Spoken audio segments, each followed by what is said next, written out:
donc bu may commencer j'ai bien dit que le collectif Niofar a été mis en place pour promouvoir l'éducation, la culture et le sport. Dans le centre, ce sont les enfants. Donc voilà léegi bu ñu dajaloowee ba pare parce que il faut faire un rappel. Le rappel c'est quoi? C'est que le projet du léegi la commencé. Bon, je parle du côté éducatif. Parce que wax nga léegi sa wax ne lan mooy suñu ay objectif.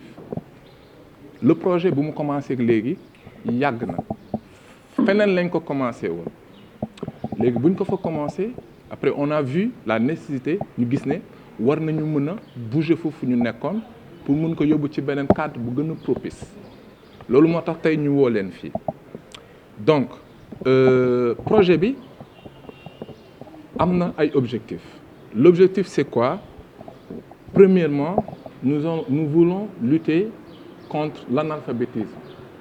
Xam nga loolu c'est très important pour ñun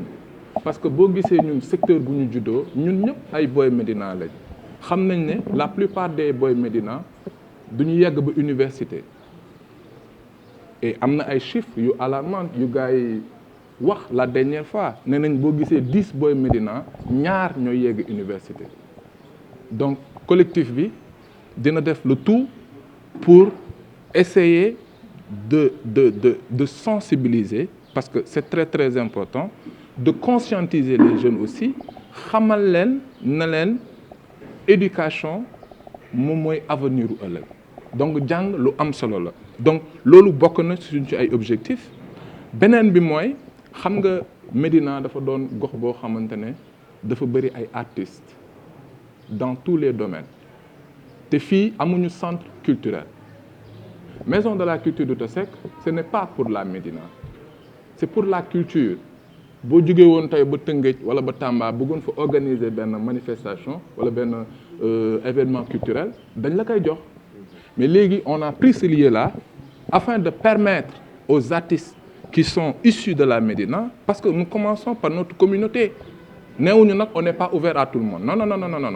mais pour un début on a jugé nécessaire jéem a xool naka la ñu mën a def pour développer suñu communauté ba pare donc monsieur Mansour Kane moom mooy le président de la commission culturelle et art donc ñun nous connaissons les artistes ici parce que ñi toog di wax yëpp ay artistes lañ donc artistes yooyu noonu on a fait le recensement xam nañ ñi nga xamante ne quand on parle de l'art ce n'est pas que le rap parce que la plupart des artistes yu war a prester fii bon certainement ce sont des rappeurs mais am na yeneen artistes yoo xamante ne gis nañ leen comme que luy jooro judd la bon waxtaan dina am dinañ dem proposer leen notre projet ce que nous voulons faire et puis woo leen ci ñëw liggéey ak ñun donc étape boobu noonu après moom la ñuy attaquer beneen aussi objectif bi nga xamante ne nii bëgg nañ ko atteindre mooy lépp li nga xamante ne nii soxal na éducation ak avenir u suñu gox parce que ñun suñu collectif de évoluer tout simplement ci éducation parce que les commissions qui ont été mises en place amal na le sport est un facteur très important par exemple bon Alou ngi nii au cœur des enfants mooy le président de la commission sportive et on est aussi là pour faire la promotion du sport pour leur inculquer les bons sens parce que le sport pour man c'est un facteur très important pour l'épanouissement de l'enfant en parallèle ñi nga xamante ne ñoom ñooy ñëw fii nekk suñu ay partenaires jóge bitim réew ñoom aussi am nañu rôle bu ñuy jouer parce que nous ambitionnons de recevoir des professionnels des éducateurs yoo xam ne IFRAS la ñuy jóge bu ñu ñëwee si qu'est-ce qu'ils vont faire nous avons fait ce recensement xam nañ ñaata centre ñoo nekk fii à la Médina le président si présent dem na gis na leen ñoom ñëpp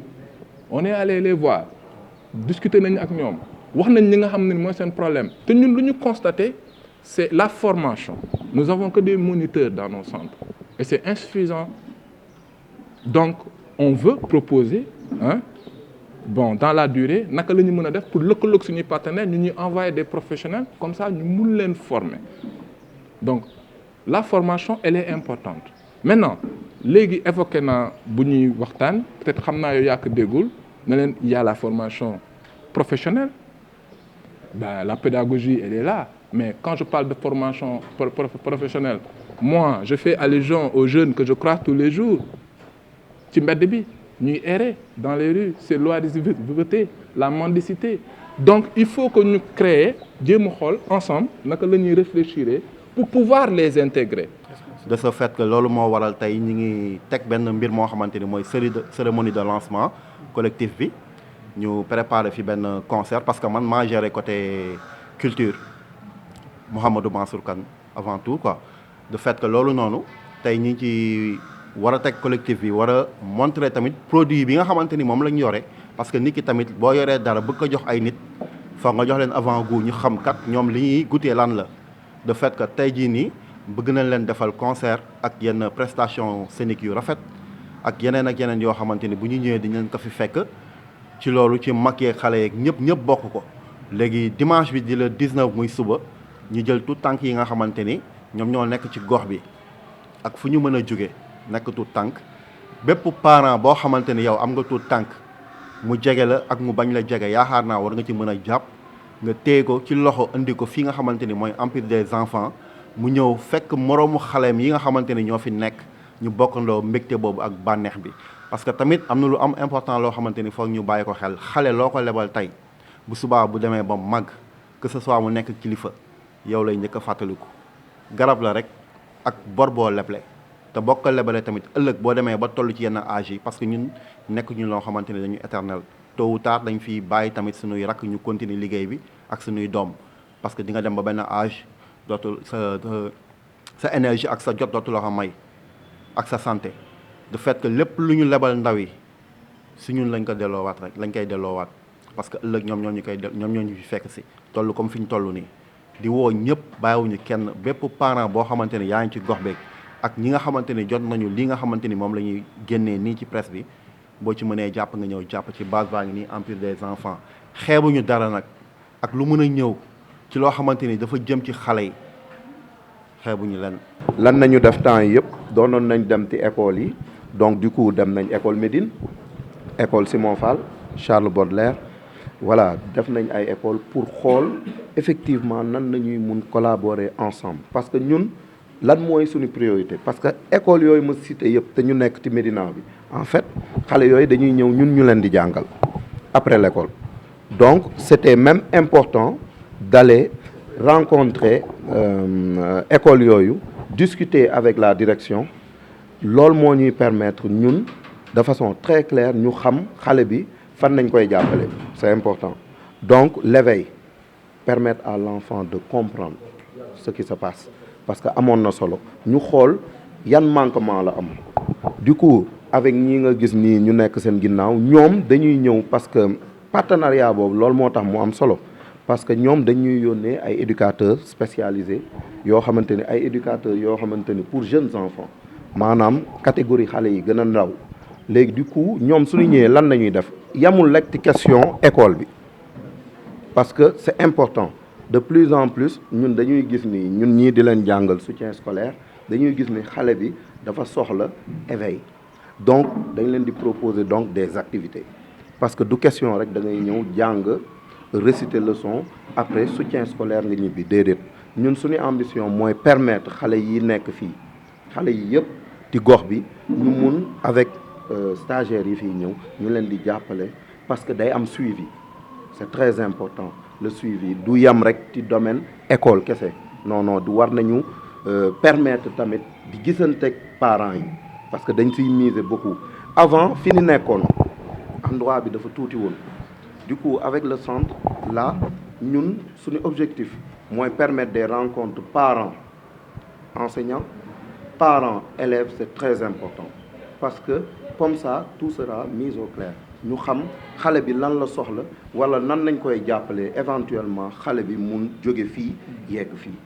parce que soo yoree xale defe naa ci école war nga xam ëllëg moom suivem nan lay fonctionner ñun loolu mooy suñu objectif donc du coup dem nañ ci yenn écoles yi ciblé nañ leen proposé nañ leen ay partenariat il y a d'autres associations yoo xamante ni suñu secrétaire général dem nañ def ko gisante nañ un certain Janou Bokandé muy œuvre bu baax nekk centenaire di œuvre bu baax ci domaine éducatif di jàppale ay xale sportif aussi dem nañ ba gis ko waxtaan nañu ak moom madame Diawara tamit dem nañ gis ko moom mu ngi fii ci corniche bi discuter nañ bu baax ñoon Mansour Enda nekk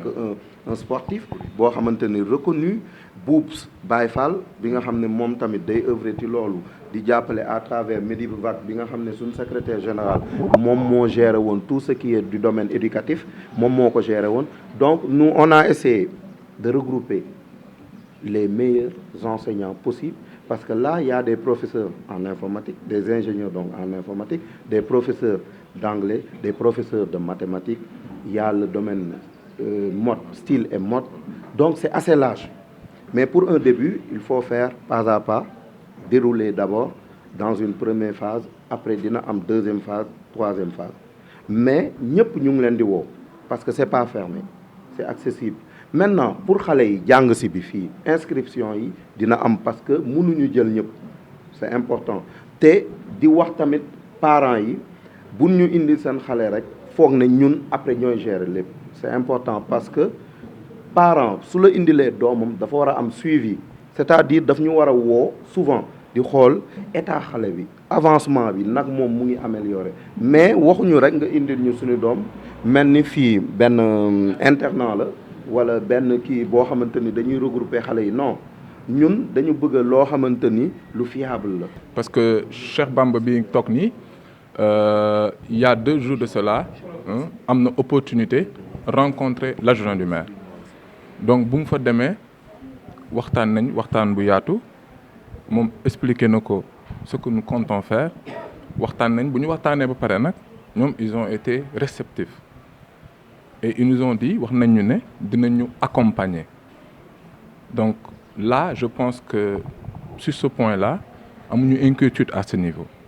mais quand même pour juste revenir sur le Cheikh Bamba doon wax parce que je trouve que c'est important tu vois ñun ba léegi ñi ngi liggéey ak xale yi parce qu'on est à la rue 11 ba léegi ñi ngi liggéey ak xale yi on a une équipe après on a un nombre d'enfants et nous travaillons avec eux mais xam nga boo ñëwee ci cadre bu mel nii day baax tamit aussi booy woote nga wax li nga mën parce que xale yi fi nekk Médina mënuñu leen jël ñoom ñëpp on peut pas prendre tous les enfants à la Médina ça il faut qu'on soit à la même longueur d'onde là-dessus mais quand même nous ferons tout notre possible pour recueillir le maximum d'enfants après mën nañ ci waxtaan parce que lépp loo gis rek waxtaanee la bon après ci ban cadre promotion day am donc il y aura des enfants qui viendront mais ils partiront après ñeneen ñi mën a ñëw donc on est ouvert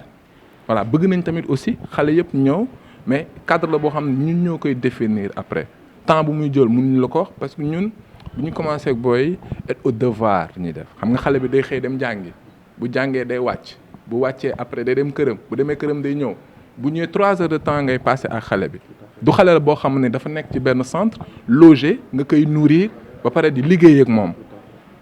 tu comprends donc ñoom bu ñu ñëwee avec l'équipe pédagogique que l'on a mis en place parce que ñi toog fii ñëpp ñoom dañuy jàngale ñu jéem a xool naka la ñuy def pour proposer des activités pour les accompagner tu vois mais maintenant comme que am nga ay collaboration am nga aussi ay partenariats des professionnels qui viennent et qui t'accompagnent donc c'est normal c'est évident que tu proposes un cadre beaucoup plus commode à l'épanouissement de ces enfants-là parce que fee ñu nekk na le cadre n'est pas propice n'est pas idéal mais li ngay wax nii inquiétude ñu bëri la